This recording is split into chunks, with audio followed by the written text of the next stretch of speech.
जय श्री राम मित्रों, मेरा नाम पंडित श्रीकांत उपाध्याय है। मैं राष्ट्रीय युवा वाहिनी से राष्ट्रीय उपाध्यक्ष हूँ, राष्ट्रीय हिंदू स्वाभिमानी संघ से राष्ट्रीय कार्यकारिणी सदस्य हूँ। मित्रों, दिल्ली में विधानसभा चुनाव होने जा रहे हैं और 5 फरवरी को मतदान है। सबसे मुख्य वजह है कि दिल्ली के निवासियों ने इससे पहले जो 2 बार मतदान किया वह केवल फ्री योजनाओं को लेकर आम आदमी पार्टी की सरकार बनाई और मुझे लगता है कि उस फ्री योजनाओं से उन्हें सुविधाएं मिली या नहीं मिली, ये एक औचित्य विषय है और उन्हें इस चीज़ की जानकारी होगी कि उन्हें कितनी सुविधाएं मिली। लेकिन सबसे मुख्य चीज़ है वहाँ हिंदुओं को क्या मिला।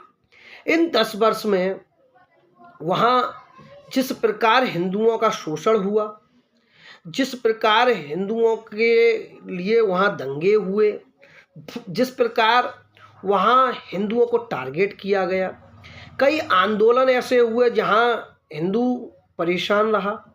तो क्या इस बार दिल्ली की जनता हिंदुत्व पे मतदान करेगी या पुनः की बातें फ्री योजनाओं के ही लालच में और फिर ऐसे व्यक्ति को बैठा देगी जो क्या नाम है शराब नीति जैसी ऐसी नीति लेके आए जिससे केवल युवा शराबी बन जाए। तो मित्रों, इसी के लेके मैं हिंदुओं से कुछ प्रश्न पूछने आया हूं और मेरा मानना है कि प्रश्न का उन पर अवश्य जवाब होगा और वह इसके ही आधार पे जो हिंदुत्व में अगर विचार रखते हैं तो वो लोग अपना मतदान अवश्य करेंगे। वैसे भारतीय जनता पार्टी भी अब इस बार उन्होंने भी काफ़ी योजनाएं चलाई हैं, अपने घोषणा पत्र में दिखा रही हैं और लगता है कि दिल्ली की जनता को अगर हिंदुत्व की विचारधारा के साथ में और योजनाएं भी मिलती हैं तो इससे बढ़िया कोई स्तर होगा नहीं।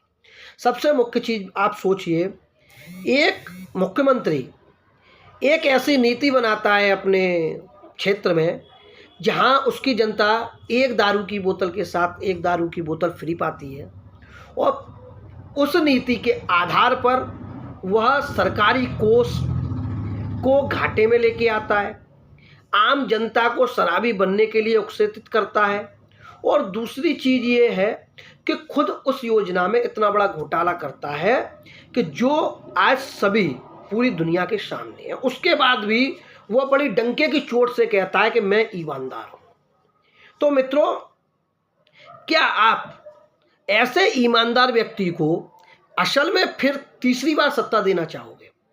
और मुझे लगता है कि दिल्ली वालों पे अब विश्वास करने वाली बातें नहीं रही, क्योंकि मैं ना तो बीजेपी का पक्ष रखने आया हूं और ना ही आम आदमी पार्टी का पक्ष रखने आया हूं और ना ही कांग्रेस का पक्ष रखने आया हूं, लेकिन मैं केवल हिंदुत्व का पक्ष रखने आया हूं क्योंकि इससे पहले लोग अमित गुप्ता की हत्या को भूल गए, जो दिल्ली में हुए दंगे उनको भूल गए, जो शाहीन बाग जैसे वहाँ जिस तरीके से आंदोलन बनाए गए, फर्जी आंदोलन, और उससे जनता को परेशान किया गया, उनको भूल गए।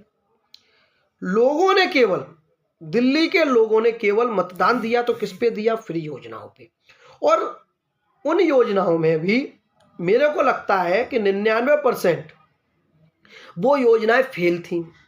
आज दिल्ली की सड़कों को अगर देख लिया जाए तो गड्ढे इतने हैं कि शायद उसका कोई जवाब नहीं। आयुष्मान योजना जो केंद्र सरकार के द्वारा चलाई गई उसको उन्होंने लागू नहीं किया। जो उन्होंने मोहल्ला क्लिनिक दिया उस पर क्या नाम है व्यवस्थाएं नहीं है।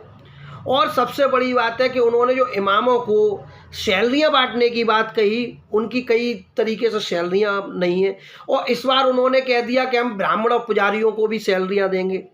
तो जो व्यक्ति अपने पूरे 10 साल के कार्यकाल में केवल हिंदुओं का बुरा चाहता रहा हो, वह व्यक्ति अब चुनाव आते ही पुजारियों को कैसे पूछने लग गया, तो ये अवश्य अपने दिमाग से सोचना। तो मेरा मानना है कि आप अगर अपना जो मतदान 5 फरवरी को देने जा रहे हैं, उस मतदान के विषय में आपको ये सोचना होगा कि हमें मतदान किस व्यवस्था पे देना है, फ्री योजनाओं पे देना है, हिंदुत्व पे देना है या देना ही नहीं है। मतलब देने को तो आप जाओगे लेकिन आपके पास कोई औचित्य मुद्दा ही नहीं है, ना हिंदुत्व मुद्दा है और ना ही विकास मुद्दा है, ना ही कुछ। तो ऐसा है, तो इसको अवश्य सोचिए और तब मतदान कीजिए। धन्यवाद। जय श्री राम, जय भारत।